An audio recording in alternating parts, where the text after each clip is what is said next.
Hello all of you. आज हम बात करेंगे क्लास 10th के लेसन नंबर 1 रासायनिक अभिक्रियाएं और समीकरण। मैं आपको इस लेसन के टोटल नोट्स प्रोवाइड करूंगी जो आपके बोर्ड एग्ज़ाम्स के लिए बहुत सही हैं। 10th क्लास के बुक से NCERT 10th क्लास से आपका कोई भी पॉइंट नहीं छूटेगा, ना कोई डेफिनेशन छूटेगी।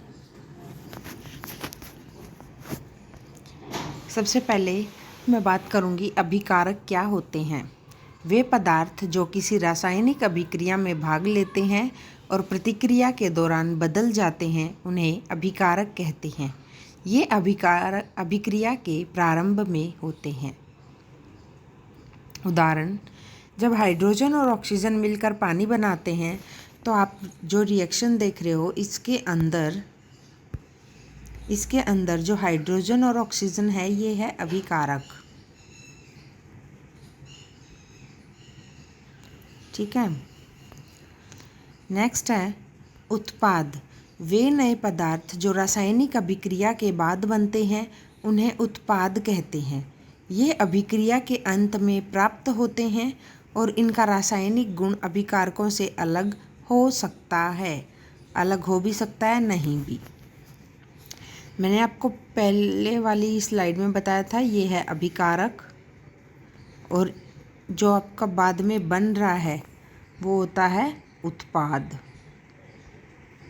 यानी कि अभिक्रिया में जो बनता है वो होता है उत्पाद, एरो के आगे जो होता है। ठीक है। नेक्स्ट है अभिकारक और उत्पाद में अंतर। जो पदार्थ अभिक्रिया में भाग लेते हैं वे अभिकारक और जो बनते हैं नए वो उत्पाद। समीकरण के बाएं तरफ होते हैं अभिकारक और समीकरण में दाएं तरफ होते हैं उत्पाद। अभिकारक के दौरान बदल जाते हैं, नए रूप में प्रकट होते हैं। कौन? उत्पाद। जैसे हाइड्रोजन प्लस ऑक्सीजन से क्या बनेगा? H2O। तो हाइड्रोजन ऑक्सीजन क्या हो गए? अभिकारक, और H2O उत्पाद। नेक्स्ट है भौतिक परिवर्तन। जिस परिवर्तन में पदार्थ के केवल भौतिक अवस्थाएं जैसे आकार, अवस्था, ठोस, द्रव, गैस बदलती है लेकिन उसका रासायनिक संगठन नहीं बदलता, उसे भौतिक परिवर्तन कहते हैं। इसकी विशेषताएं क्या हैं? कोई नया पदार्थ नहीं बनता, परिवर्तन आंशिक या पूरी तरह उल्टा किया जा सकता है, यह परिवर्तन अस्थायी है। मैं कहूँ तो यदि H2O लिक्विड यानी कि पानी है और इससे क्या बना? H2O गैस, इसको उबाला और मैंने इसको भाप बना दिया। आप वापस भाप से पानी बना सकते हो, तो ये कैसा परिवर्तन हो गया? भौतिक परिवर्तन, यानी कि फिजिकल चेंज। इस जो हमारा सेकंड पॉइंट है कि परिवर्तन आंशिक या पूरी तरह उल्टा किया जा सकता है, ये उस बात को दिखाता है कि हम वापस से वही चीज़ ला सकते हैं जिससे हमने उत्पाद बनाया है। इसके यदि मैं उदाहरण बताऊं तो बर्फ़ का पानी में बदलना, कागज को मोड़ना, पानी का वाष्प बनना, ये तीनों इसके उदाहरण हैं। आप बर्फ़ से पानी और पानी से बर्फ़ बना सकते हो। नेक्स्ट, रासायनिक परिवर्तन। जिस परिवर्तन में एक या एक से अधिक पदार्थों की रासायनिक संरचना में परिवर्तन होता है और नया पदार्थ बनता है उसे रासायनिक परिवर्तन कहते हैं। यानी कि जब दो या दो से अधिक अभिकारक जुड़ के या फिर एक अभिकारक टूट के किसी नए पदार्थ का निर्माण करता है तो उस अभिक्रिया को क्या कहते हैं? रासायनिक अभिक्रिया, रासायनिक परिवर्तन। उस परिवर्तन को क्या बोलेंगे? रासायनिक परिवर्तन। और जिस अभिक्रिया में रासायनिक परिवर्तन होगा उसे क्या बोलेंगे? रासायनिक अभिक्रिया। आगे बताऊंगी आपको। इसकी विशेषताएं क्या है? नया पदार्थ बनता है, मैंने आपको बताया। यदि मैं बात करूं तो इसके लिए हम उदाहरण ले सकते हैं। दूध का फटना, लोहे को जंग लगना, लकड़ी का जलना, ये तीनों क्या है? रासायनिक परिवर्तन है। क्योंकि दोबारा से यदि लकड़ी एक बार जल गई तो दोबारा से हम लकड़ी को नहीं ला सकते। परिवर्तन स्थायी है, यानी कि जो एक बार परिवर्तन हो गया उसे दोबारा से हम नहीं ला सकते। इसे उल्टा करना क्या है? मुश्किल है। ऊष्मा या प्रकाश का उत्सर्जन या अवशोषण हो सकता है। दूध का फटना, लोहे को जंग लगना और लकड़ी का जलना इसके उदाहरण हैं।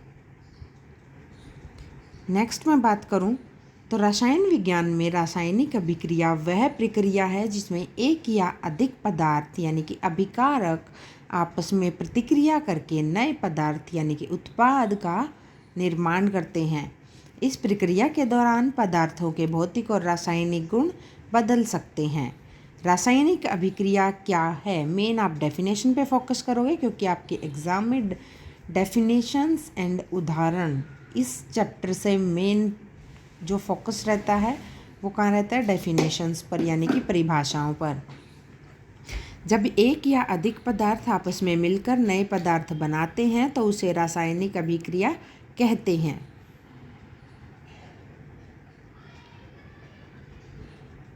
रासायनिक अभिक्रिया के लक्षण।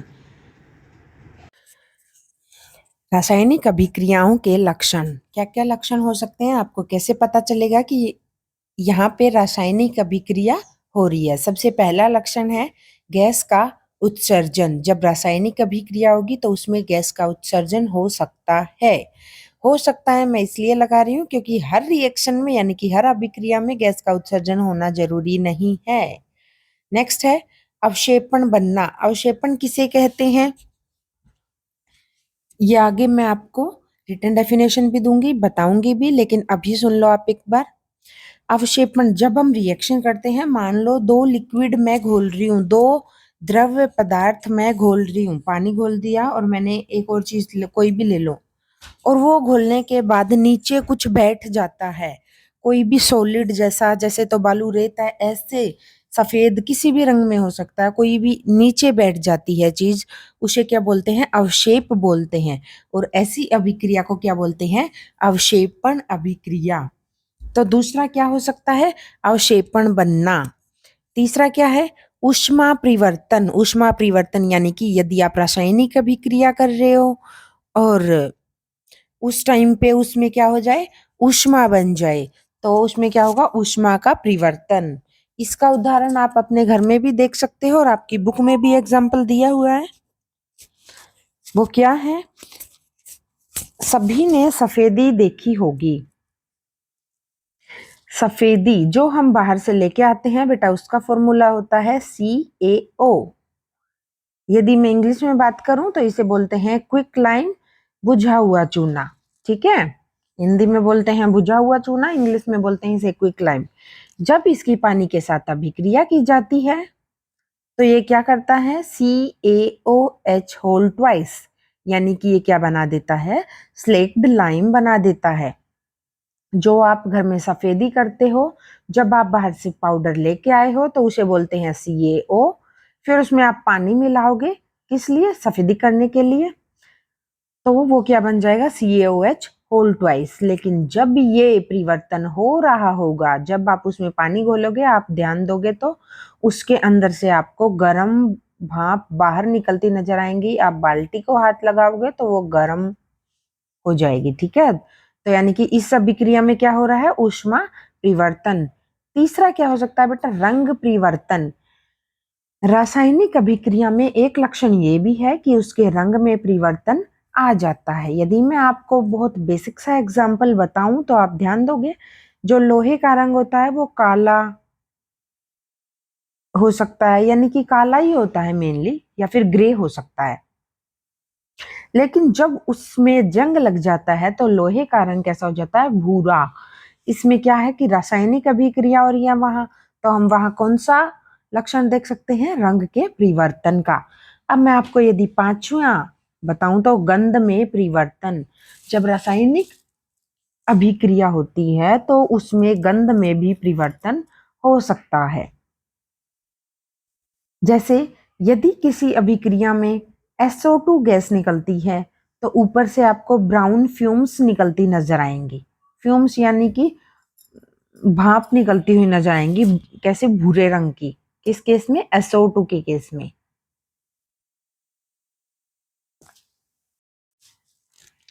मैं करेक्ट करूं तो मेरे को लग रहा है मैंने गलत बोल दिया।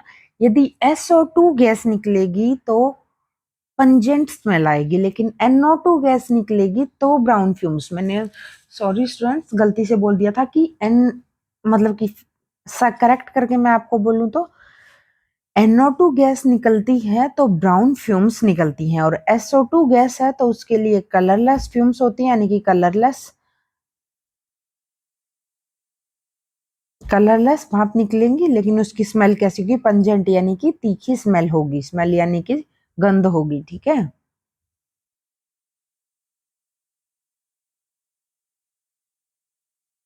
नेक्स्ट है, ये पांचों मैंने आपको बता दिए हैं। यदि आपको किसी में भी कोई भी डाउट है तो आप कमेंट सेक्शन में मेंशन करके अपना क्वेश्चन मेरे से पूछ सकते हो।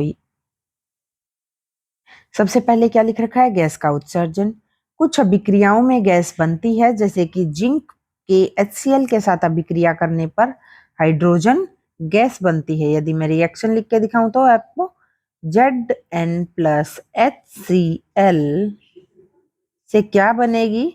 ZnCl ट्वाइस प्लस H2, ये बनेगी। ठीक है, नेक्स्ट है बेटा, अवक्षेपण। जब दो विलयन मिलते हैं, ठोस पदार्थ का निर्माण होता है, वो क्या होता है? अवक्षेप। तीसरा है ऊष्मा का परिवर्तन। अभिक्रिया में ऊष्मा का अवशोषण या उत्सर्जन हो सकता है। रंग परिवर्तन। अभिक्रिया के दौरान रंग बदल सकता है। गंध में परिवर्तन। कुछ अभिक्रियाओं में नई गंध उत्पन्न होती है। नेक्स्ट है हमारी रासायनिक समीकरण किसे कहते हैं? रासायनिक अभिक्रिया को रासायनिक समीकरण द्वारा दर्शाया जाता है, जिसमें अभिकारकों और उत्पादों को उनके रासायनिक सूत्रों द्वारा लिखा जाता है। उदाहरण की बात करूं तो नीचे दे रखा है। यदि आप हिंदी में लिख रहे हो बेटा तो ये क्या है? रासायनिक अभिक्रिया है या नहीं है? ये रासायनिक अभिक्रिया वही होगी जिसमें कोई भी रासायनिक परिवर्तन होगा, लेकिन यदि उसको सूत्र के ढंग से लिखा जाएगा तो उसे बोलेंगे रासायनिक समीकरण। समझ गए? जो H2 प्लस O2 H2O, ये जो नीचे लिखा हुआ है, ये क्या है बेटा? रासायनिक समीकरण।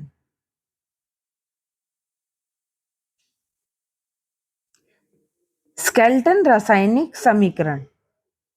जब किसी रासायनिक अभिक्रिया में केवल प्रतिक्रिया करने वाले पदार्थों और उत्पादों का नाम या सूत्र लिखा जाता है, लेकिन वह संतुलित नहीं होता, तो उसे स्केलेटन रासायनिक समीकरण कहा जाता है।